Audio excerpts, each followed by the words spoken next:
കായംകുളത്ത് ഗതാഗതം തടസ്സപ്പെടുത്തി നിരവധി കേസുകളിൽ പ്രതിയായ യുവാവിന്റെ പിറന്നാളാഘോഷം. കാപ്പ കേസിലെ പ്രതി വിഡോബ ഫൈസലിന്റെ പിറന്നാളാഘോഷമാണ് നടുറോഡിൽ നടന്നത്. പുതുപ്പള്ളി കൂട്ടുവാതുക്കൽ പാലത്തിലായിരുന്നു ആഘോഷം.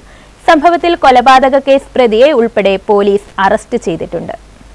ആലപ്പുഴ കായംകുളത്ത് ഗതാഗതം തടസ്സപ്പെടുത്തിയാണ് കുപ്രസിദ്ധ ഗുണ്ടയുടെ പിറന്നാളാഘോഷം നടത്തിയത്. കാപ്പ കേസിലെ പ്രതി വിഡോബ ഫൈസലിന്റെ പിറന്നാളാഘോഷമാണ് നടുറോഡിൽ നടന്നത്. പുതുപ്പള്ളി കൂട്ടുംവാതുക്കൽ പാലത്തിലായിരുന്നു ആഘോഷം. കഴിഞ്ഞ ദിവസം രാത്രി 10:30ഓടെയായിരുന്നു സംഭവം.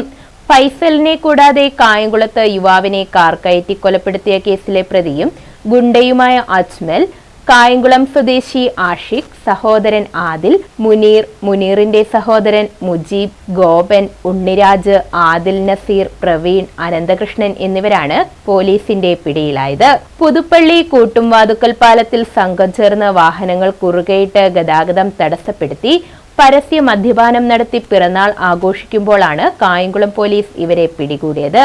ഇവരിൽ സഹോദരന്മാരായ ആദിലും ആഷിഖും കൊലപാതക ശ്രമം, പോക്സോ തുടങ്ങിയ കേസുകളിലെയും പ്രതിയാണ്. മുനീറും പ്രവീണും മയക്കുമരുന്ന് കേസുകളിലെ പ്രതികളാണ്.